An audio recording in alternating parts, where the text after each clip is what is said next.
Bienvenido, fiel escucha, a un nuevo episodio de La Tribu Estoica.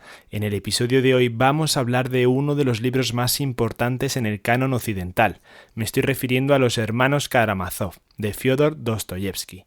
Seguramente hayas oído hablar de él, o incluso te lo hayas leído. Es algo bien sabido que los escuchas de este canal son gente culta y leída. Pero tanto si este es el caso, como si no sabes de qué va el libro, te recomiendo que te quedes hasta el final, pues este es un resumen diferente. De hecho, lo que es propiamente el resumen del libro es la parte menos importante del podcast. Lo que haremos es usar dicho resumen para discutir sobre las que a mi juicio son las ideas principales, tratando de sacar unas conclusiones que puedas aplicar a tu día a día. Al menos eso es lo que intentaremos. Ya me dirás si lo conseguimos o no. ¡Comenzamos!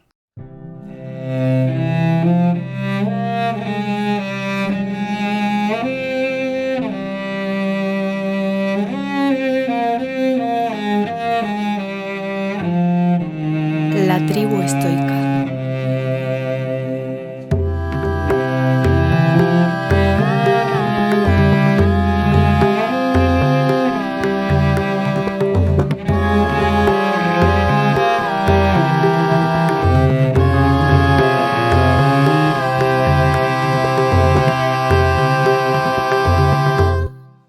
Sección 1. Resumen del libro.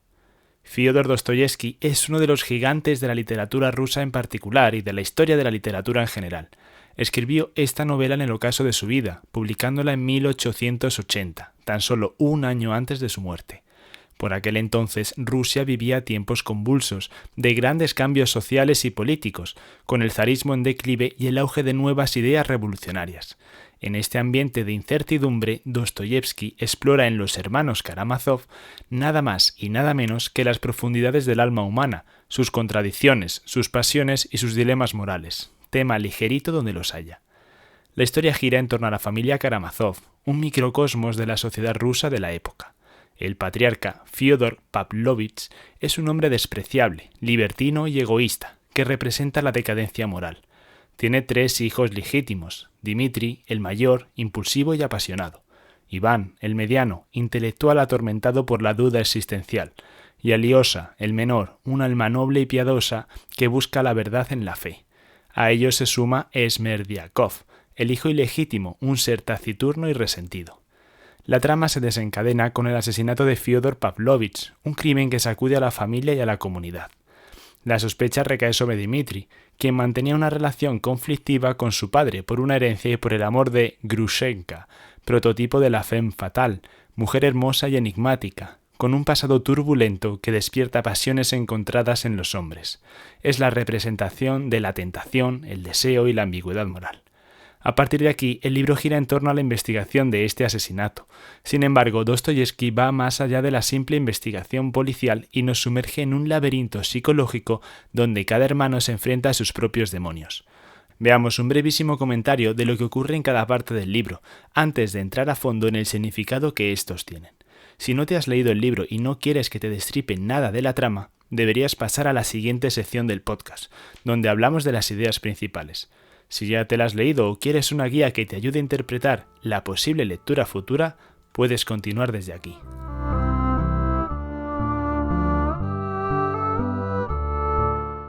Libro primero. Historia de una familia. En este libro se nos presenta a los Karamazov: Fyodor Pavlovich, el padre despreciable, y sus hijos Dmitri el impulsivo, Iván el intelectual, Aliosa el piadoso y Smerdyakov el ilegítimo. Se establece la tensa dinámica familiar y se vislumbran los conflictos que se avecinan. Dmitri, cegado por la pasión por Grushenka, la femme fatale, se enfrenta a su padre por la herencia, mientras que Iván, el intelectual, siembra la duda con sus ideas sobre la libertad y la moral. Aliosa, en cambio, busca la guía espiritual del anciano Zoshima en el monasterio. Zoshima le podemos tener como el mentor espiritual de Aliosa, un monje sabio y compasivo que representa la fe genuina y el amor al prójimo. Sus enseñanzas sobre la humildad, el perdón y la responsabilidad moral tienen un profundo impacto en Aliosa, como iremos viendo según avanza el libro. Libro segundo. Un encuentro inoportuno.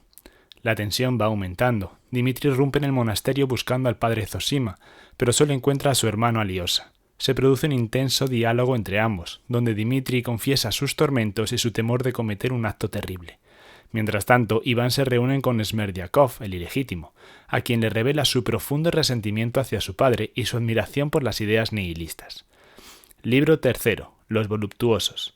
Este libro se centra en la figura de Grusenka, la femme fatal que despierta pasiones encontradas en Dmitri y Fyodor Pavlovich. Se nos muestra su complejidad psicológica, su vulnerabilidad y su capacidad de manipulación. Dmitri, consumido por los celos, la busca desesperadamente, mientras que Fyodor Pavlovich intenta seducirla con su dinero. Libro cuarto, Desgarramientos. Aliosa se convierte en testigo de las miserias humanas, visita a los niños enfermos, se enfrenta a la crueldad del capitán Snegiryov, un oficial retirado, orgulloso y empobrecido que sufre la humillación pública a manos de Dmitri. Su historia representa la tragedia de la pobreza y la pérdida de la dignidad. Aliosa también presencia el sufrimiento de Liza, la hija adolescente de una rica terrateniente, joven, inteligente y precoz, pero también caprichosa y manipuladora. Su relación con Aliosa revela su búsqueda de sentido y su fascinación por el sufrimiento. Estos encuentros lo hacen cuestionar la fe y el sentido del dolor en el mundo. Mientras tanto, Iván continúa su debate interno sobre la existencia de Dios y la moral, expresado en su famoso poema El Gran Inquisidor. Vamos a hacer ahora un pequeño paréntesis en el resumen del libro, pues no quería dejar pasar la oportunidad de decir que cuando Aliosa empieza a dudar de su fe por descubrir el sufrimiento de la vida a través de las historias de Snegiryov y Liza, ve un claro paralelismo con el descubrimiento que hizo el príncipe Siddhartha Gautama y que le hizo cambiar de vida e iniciar el camino que le llevaría a ser finalmente el primer Buda. Pero esta es harina de otro costal. Que, por cierto, el poema del Gran Inquisidor también se merece un episodio para sí mismo, así que permanece atento porque lo traeré en algún momento.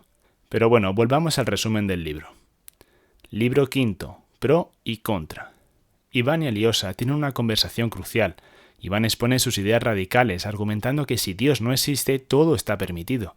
Aliosa, conmovido por el sufrimiento de su hermano, le responde con un mensaje de amor y compasión. Este diálogo es uno de los puntos culminantes de la novela, donde se enfrentan dos visiones opuestas del mundo. En el mensaje de Iván hay ciertas reminiscencias a las ideas de otro personaje nihilista del mismo Dostoyevsky. Hablo de Rodion Raskolnikov, el protagonista de Crimen y Castigo. Libro sexto, El monje ruso. El anciano Zosima muere, dejando un legado de sabiduría y espiritualidad. Aliosa, afectado por la pérdida de su mentor, experimenta una crisis de fe. Sin embargo, a través de una visión mística encuentra la fuerza para seguir el camino del bien. Este libro es una profunda reflexión sobre la fe, la muerte y la búsqueda de la verdad interior. Libro séptimo, Aliosa. Aliosa se convierte en un guía para otros, llevando un mensaje de esperanza y reconciliación. Ayuda a los niños del capitán Snegiryov, consuela a Liza y se enfrenta a la maldad de Rakitin, un seminarista hipócrita que utiliza la religión para su beneficio personal. Este Rakitin representa la corrupción moral y la falsedad. En contraste con este personaje, la bondad y compasión de Aliosa lo convierten en un símbolo de la luz en medio de la oscuridad. Libro octavo, Mitia. El drama llega a su clímax. Fyodor Pavlovich es asesinado y Dmitri es acusado del crimen. Se desarrolla un juicio lleno de tensión, donde se exponen las pasiones, los rencores y las contradicciones de los personajes. A pesar de las pruebas en su contra, Dmitri mantiene su inocencia, pero su impulsividad y su pasado turbulento lo condenan. Libro noveno, La investigación preliminar. Se reconstruyen los hechos del crimen y se revelan nuevos detalles. Smerdyakov confiesa a Iván que él fue el verdadero asesino, aprovechando la ausencia de Dmitri y la indiferencia de Iván. Este último, atormentado por la culpa, se enfrenta a su propia responsabilidad en el crimen. Este tormento por la culpa, precisamente del personaje nihilista que ha llegado a racionalizar la no existencia de Dios, la ausencia de normas y por lo tanto la idea del todo vale, de nuevo tiene ecos del personaje principal de Crimen y Castigo. Libro décimo, Los chicos. Aliosa se acerca a un grupo de niños liderados por Kolya Krasotkin, un chico inteligente y rebelde. A través de su amistad con ellos, Aliosa encuentra un nuevo sentido a su vida y descubre la importancia de la esperanza y la inocencia. Este libro ofrece un contrapunto a la oscuridad de juicio y la tragedia familiar. Encontrar el sentido de la vida a través de la mirada de los niños es una idea que, con algún asterisco, también encontró Nietzsche en su última transformación al superhombre. Más adelante en el episodio verás la importancia que esto tiene. Libro 11, Iván. Iván, sumido en la locura, es atormentado por la aparición del diablo, quien lo confronta con sus propias ideas y sus contradicciones. Este encuentro representa la lucha interna entre la razón y la fe, la culpa y la redención. Iván se debate entre la locura y la verdad, buscando una salida a su tormento. Libro 12. Un error judicial. El juicio de Dimitri llega a su fin. A pesar de los esfuerzos de Alyosha y del abogado defensor, Dimitri es declarado culpable. La injusticia del veredicto pone de manifiesto la corrupción del sistema judicial y la fragilidad de la verdad. Dimitri acepta su destino con resignación, mientras que Iván se hunde en la locura. Epílogo. Alyosha se despide de los niños, quienes le prometen recordar sus enseñanzas. La novela termina con un mensaje de esperanza y reconciliación, simbolizado por la imagen de los niños reunidos alrededor de la piedra en memoria de Luisa, un niño que murió durante la historia. A pesar del dolor y la tragedia, la vida continúa y la posibilidad de redención permanece abierta.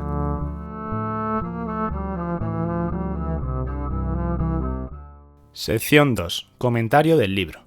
Aunque de forma superficial, ya tienes una ligera idea de lo que trata el libro. Como has podido comprobar, Los hermanos Karamazov no es solo una novela sobre un crimen, sino una profunda exploración de la condición humana. Dostoyevski nos confronta con preguntas universales. ¿Existe Dios? ¿Qué es la libertad? ¿Cómo podemos encontrar la felicidad en un mundo lleno de sufrimiento? Preguntas para nada baladíes. A través de sus personajes, el autor nos muestra que la respuesta no es sencilla, que el ser humano es un misterio en sí mismo y que es capaz de lo mejor y de lo peor. Por supuesto, hay tantas interpretaciones como personas, así que la que aquí te propongo no es mejor que ninguna otra. Si hay algo en lo que no estás de acuerdo o que ves de otra manera, te invito a que lo pongas en comentarios de forma educada y se pueda abrir un debate fructífero. Dicho esto, comenzamos con las principales ideas que yo saco del texto.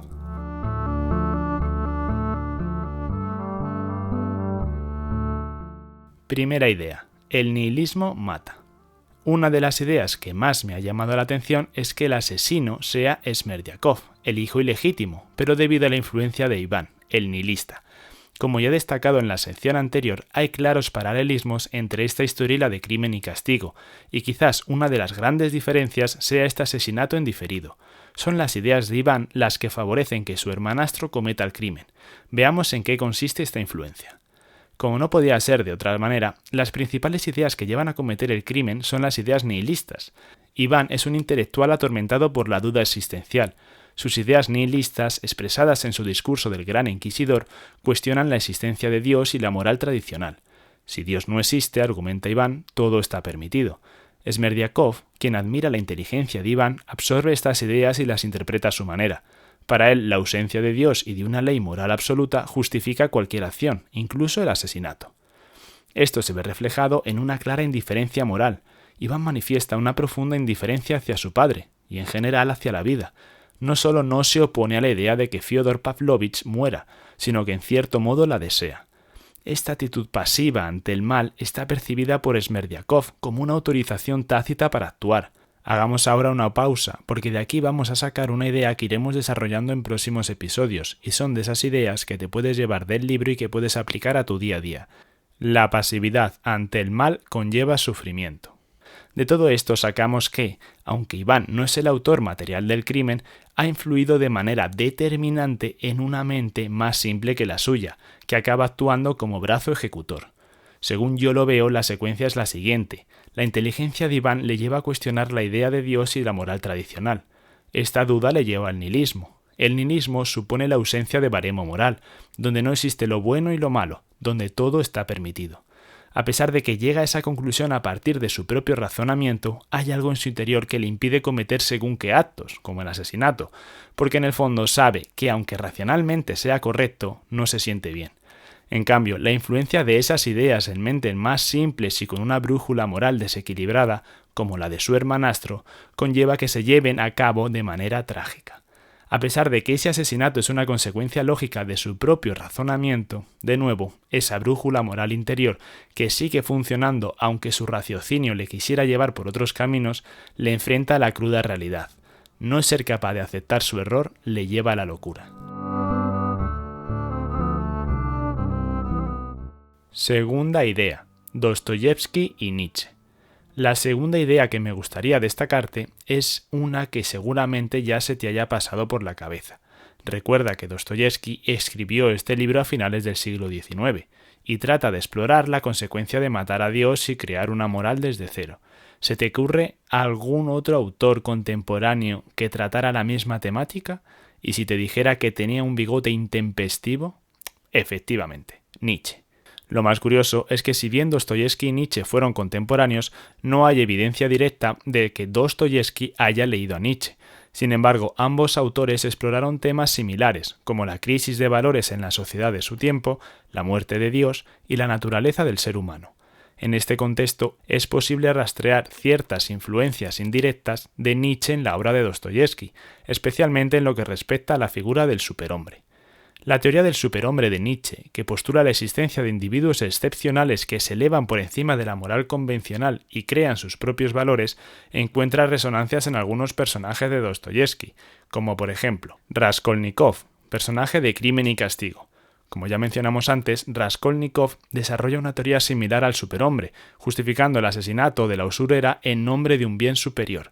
Se ve a sí mismo como un individuo extraordinario, capaz de trascender las normas morales comunes. Sin embargo, Dostoyevski muestra las consecuencias trágicas de esta idea, llevando a Raskolnikov al sufrimiento y la culpa. Otro personaje es Iván Karamazov, del libro del que estamos hablando hoy mismo.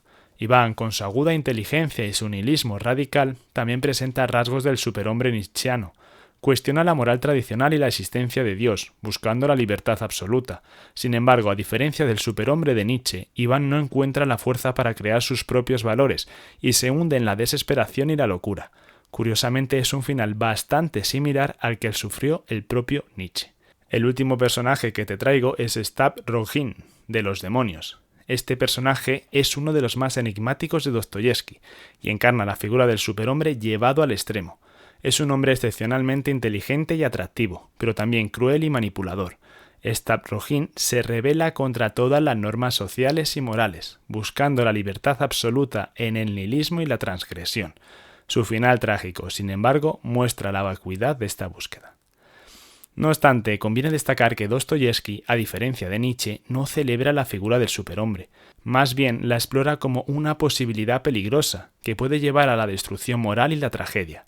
Sus personajes superhombres son a menudo individuos atormentados, que terminan sufriendo las consecuencias de su rebelión contra la moral y la fe.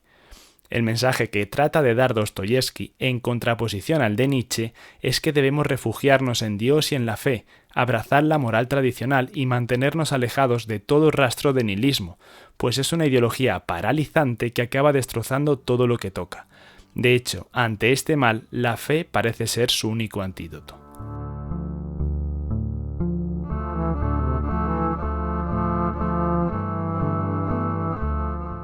Tercera idea: crisis de valores en el mundo moderno. La última idea que trataremos en este capítulo es la posible extrapolación de estas ideas a nuestro presente.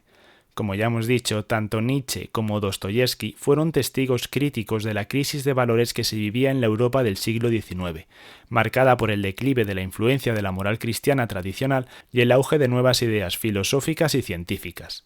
Ambos coincidieron en el diagnóstico, pero propusieron diferentes salidas. Nietzsche propuso la transvaloración de todos los valores, es decir, la creación de una nueva moral basada en la afirmación de la vida, la voluntad de poder y el desarrollo del superhombre, un individuo que se eleva por encima de las normas convencionales y crea sus propios valores. Por su parte, Dostoyevski no abogó por la creación de una nueva moral. En cambio, buscó en la fe cristiana, en el amor al prójimo y en la compasión una respuesta al nihilismo. Sus personajes, a menudo atormentados por la duda y la culpa, encuentran la redención a través del sufrimiento y la aceptación de la gracia divina. Según el diagnóstico que yo mismo hago a nuestro propio tiempo presente, también detecto esa crisis de valores que llevó a estos dos autores a desarrollar sus teorías a finales del siglo XIX. Si bien es cierto que el hombre moderno ha logrado liberarse de muchas ataduras tradicionales y ha conquistado nuevas libertades, no menos cierto es que al abandonar la moral tradicional ha perdido el rumbo, enfrentándose en cambio a la incertidumbre, la falta de sentido y la fragilidad de la vida. La búsqueda de un nuevo horizonte ético y espiritual que sustituya al antiguo sigue siendo un destino al que prácticamente nadie ha podido llegar. Me parece entender la lógica de Nietzsche, la lucha del león por sacudirse esos valores, pero también creo que la última evolución, la del niño, no está al alcance de casi nadie. Nietzsche acabó con todos los andamios que sustentaban la moral de Occidente, proponiendo en cambio un camino lleno de dificultades que solo los elegidos han podido siquiera empezar, en cuyo final se encuentra el castillo del superhombre. Para el resto, para el grueso de la población, al destrozar un edificio sin construir nada a cambio, lo que ha dejado es un solar, un horizonte de desesperanza, fragilidad, sufrimiento y vacío. ¿Puede ese vacío influir en las epidemias de enfermedades mentales que sacuden el mundo desarrollado? Es una pregunta demasiado compleja para contestarla, pero mi intuición me dice que sí. ¿Qué podemos hacer frente a esta desesperanza? Siguiendo el consejo del autor de este libro, y mientras que la humanidad no encuentre otra manera de alimentar el hambre espiritual del grueso de la población, creo que la mejor opción que tenemos es abrazar los valores tradicionales presentes en la fe. Si hablamos de Occidente, creo que la fe cristiana es la respuesta a esta crisis de valores que lleva enfermando a la humanidad en los últimos 2 siglos. Al menos eso es lo que opino en el momento de grabar este podcast.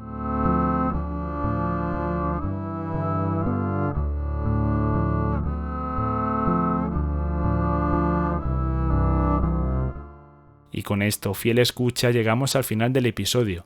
Espero que te haya gustado este podcast, algo diferente a lo que te tengo acostumbrado, quizás con demasiados planteamientos profundos, pero que seguro que no te dejará indiferente. Como he dicho con anterioridad, esta es solo mi opinión, y no solo eso, es mi opinión en el momento de grabarla. Yo sigo leyendo y contraponiendo ideas, que es la forma que cada uno tiene de construir su marco de referencia que le permita moverse por el mundo. Estás más que bienvenido a dejar tu opinión en comentarios. Y sin más, me despido y nos escuchamos en el siguiente episodio. Un saludo estoico.